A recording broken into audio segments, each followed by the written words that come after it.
Welcome back. It is the publisher of the Morgan Report. You can get to the Morgan Report. He has a free subscription. And then if you like what you're getting, he has different levels of subscriptions that you can get to, or you can host a radio show and get it as well.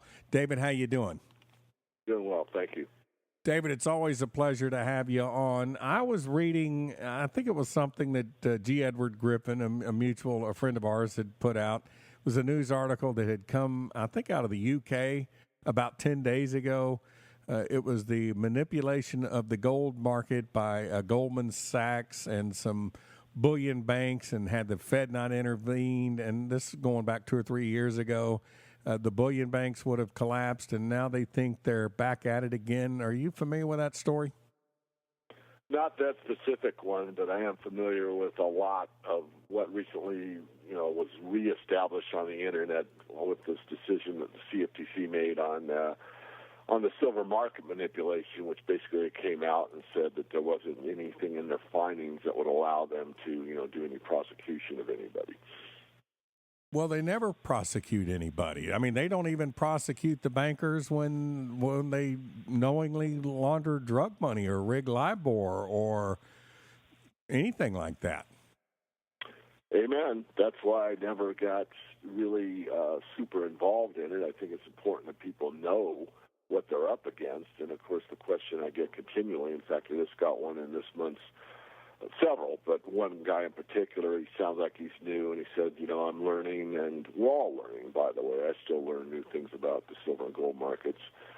And he said, it appears that they're allowed to manipulate the market, and this is a fact established by the Gold Antitrust Action Committee, that the Exchange Stabilization Fund that was established about the same time that Roosevelt did all the legislation that turned things around as far as from the constitutional republic to more of a socialistic atmosphere. But regardless of the politics involved, the establishment of this Exchange Stabilization Fund allowed the manipulation of the gold market. And this still is a standing entity. In fact, a very powerful one, a very secretive one, really. It's an open secret. I mean, you can determine that it exists. You certainly can't see what their trades are. So the idea that they can go in and manipulate the gold market at law is an absolute total fact. And so this gentleman wrote me and said, well, if they're allowed to do it at law, what chance do we have? And the answer is we win.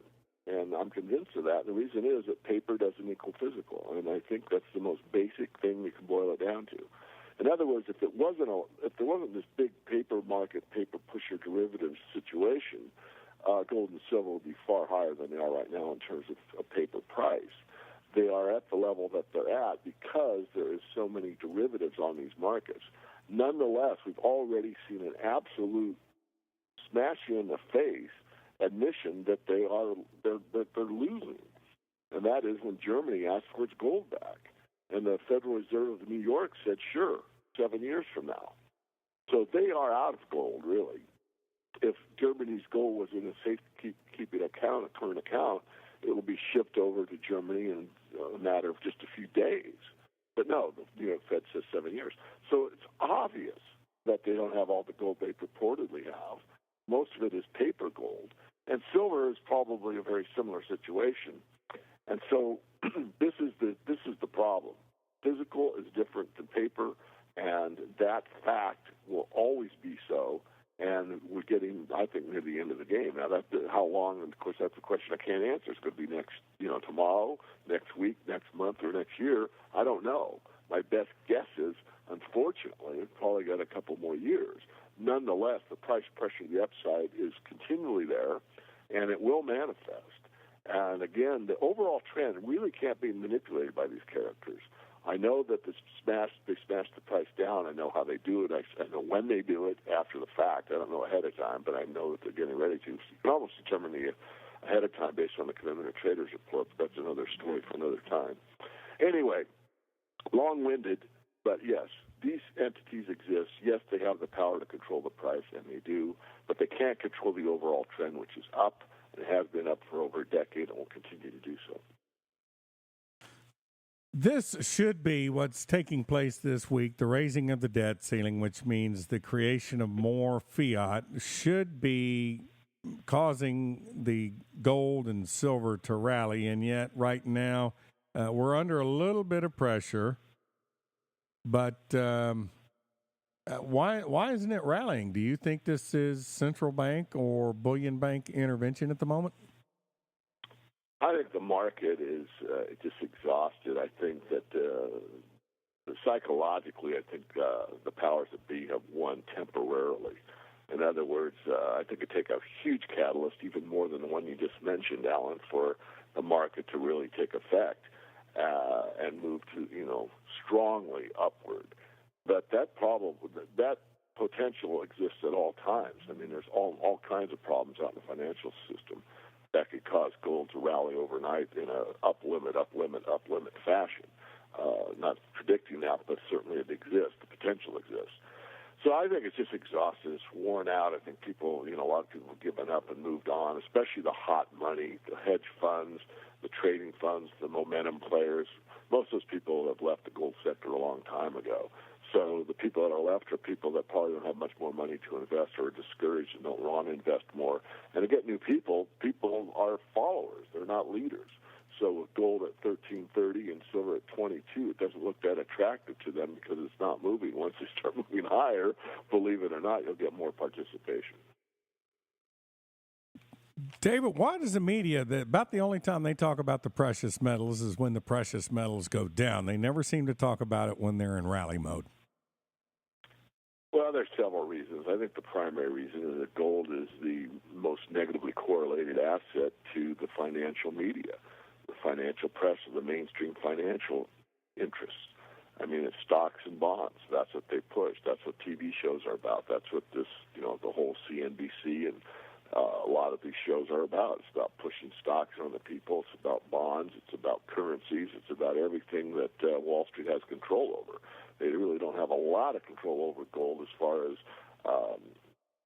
the actual market itself. Certainly bullion banks, some are on Wall Street. I'm not trying to discount that. What I'm saying is they really don't have any interest in the one asset that proves that there are severe financial problems on a global basis. So the only announcements you get is when gold goes down. You very seldom see them talk much when gold goes up. It's usually when gold is going sideways, has it moved, or is going down, or you get some commentator on there about gold about gold in general. And a few times that I was on when it was going past 1,000, and they kept trying to get me to say that gold's in a bubble. And I said, gold is no way in a bubble. We're in a bond bubble. The bubble, the biggest bubble in the history of mankind, is the bond market. And they cut me off. I was stopped, blank stopped on CNBC. Was blamed on technical difficulties, and I don't think I'll ever be back on that show because I actually told the truth. The truth is the biggest debt bubble that exists in the history of mankind is this debt problem that we have with the United States bond and others, Japanese bonds. It's a debt bubble globally. And that's the bubble. That's the biggest bubble that has ever been witnessed in the financial markets since ad infinitum. It's been from the beginning of time.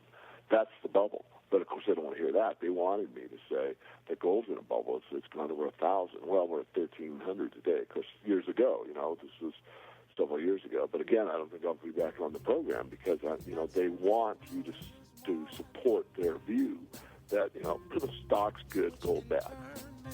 We're speaking with David Morgan, the Morgan Report. David, it's always a pleasure. Thank you very much, guy. My pleasure, Alan. Thank you. Silver123.net is a silver saver program designed to be as simple as possible. For as little as $50 per month, you can set up and create an automatic cost average buying program that will get silver or gold sent to your door on a monthly basis. The first step to creating an account is easy. You will supply some basic information. Next, you will add a bank account from which you will schedule your purchases. Scheduling purchases makes saving easy. Silver Saver is customizable and allows you to control the amount and the date of purchase. Once you are signed up, you are then given your affiliate code.